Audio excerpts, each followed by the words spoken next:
Well, hey guys, welcome back. I'm on the XC155. Having a good time. It's 2021. It has been a little minute since I've done any type of motovlogging. I'm excited to be back on it. Oh, I'm thinking about getting some gas right here. It's a red light. It's time. Let's do it. Let's get some gas. It's now called Whammers. How weird. This place has been called Mr. D's for the last 25 years or so. They change the name every now and again, but it's been Mr. D's for as long as I can remember. Now that it's Whammers, that's I don't know. Hits different. So, how is the XC155, you say? It's pretty awesome. I'm enjoying it quite a bit.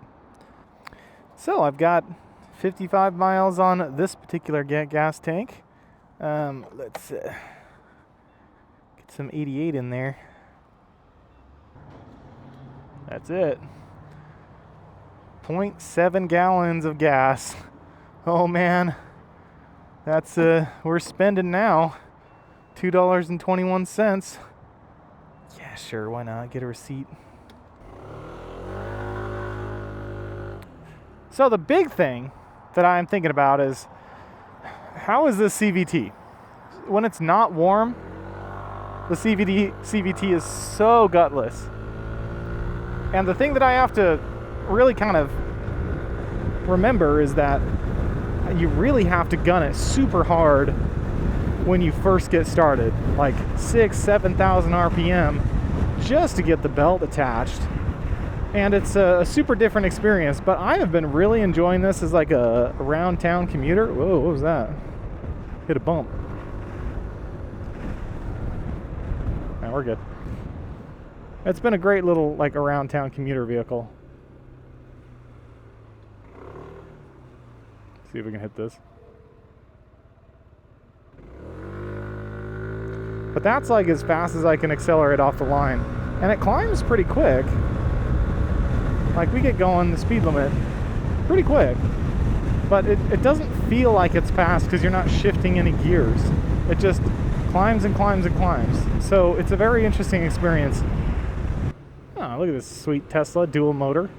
Man, I've thought about a Tesla, thought about getting a Tesla, but ugh, 20 grand. That's a lot for a used Tesla. Haven't found any much cheaper than that. There was a guy I grew up with that had a Tesla on sale for, I think it was 12 grand. It was a super old one, had a ton of miles, like 200,000 miles on it. It was a 2012. It was a Tesla Model S. Pretty old, and it was a lot. It was a lot for that, so I'm not going to pull the trigger on it, but I've thought about Teslas a lot. I like the whole electric thing. My brother just got a hybrid vehicle where he's got a full-on hybrid, a plug-in hybrid, I mean. It's like the first 20 miles on battery, and then after that it's a hybrid. He's been getting like 42 miles to the gallon when he's using the hybrid motor, and then I think he's gone like 700 miles and he hasn't even used half a gas tank. It's pretty cool. So a hybrid seems like a pretty good option.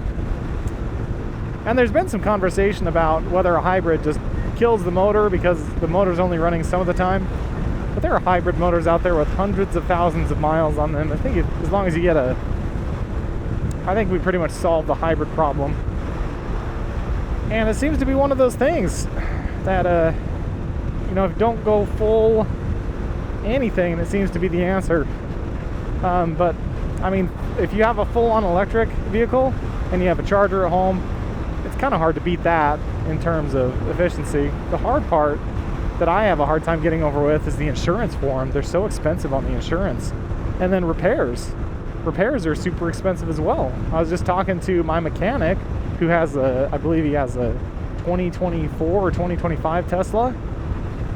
He was saying he wanted to get this garage door opener to sync up with his garage door, but the actual Tesla, I don't know if it was an app or if it was a button or something, it cost like $350. where you could just buy like a $25 garage door opener or even a $15 one. It would do the same thing. I don't know. It feels like Tesla is kind of like Apple, where they have an ecosystem. And anytime you've got an ecosystem, I just have a hard time with it. It's not to slight Apple. I mean, I have a MacBook for work, and I actually really love the MacBook for work. It's got a terminal in it natively, and it runs just really well. There's just some things that I just hate when it comes to the actual MacBooks. The like, you know how the like Windows Explorer, the Mac Finder, whatever you call it. Oh my gosh, that UI is so rough. But having the terminal, what's up, man, is so much better than not having one, using like Putty or something, or whatever Windows equivalent. I guess you could have the Linux subsystem in Windows, but I've always found it way more easy to just like boot up a terminal in a Mac and just use that. Oh, where do I want to go? Let's stay in this lane. Anyway, we got to talk about what's going on in AI. It's nuts.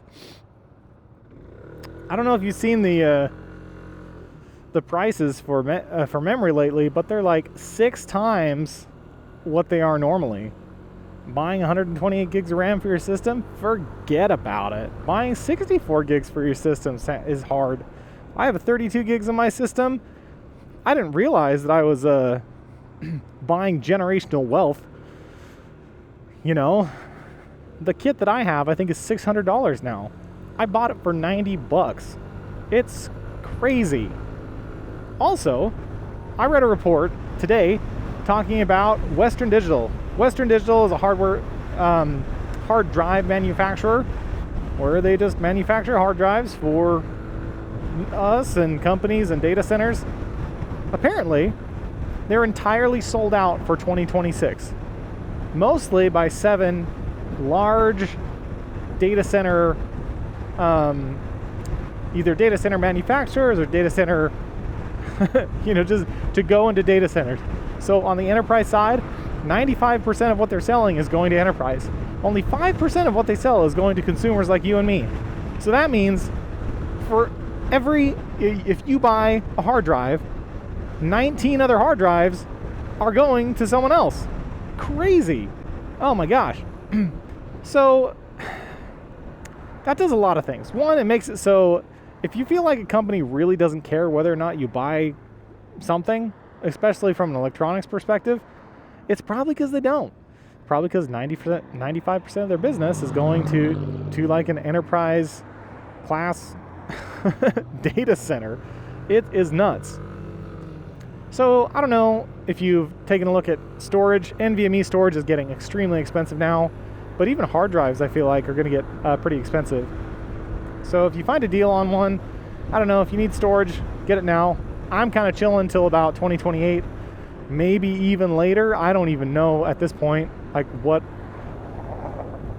to do. It's wild, but whatever I was going to buy a bunch of stuff, but that is not the case anymore. I'm not going to buy anything at this point from like a memory perspective or even like a computer perspective for quite some time. Just not going to happen.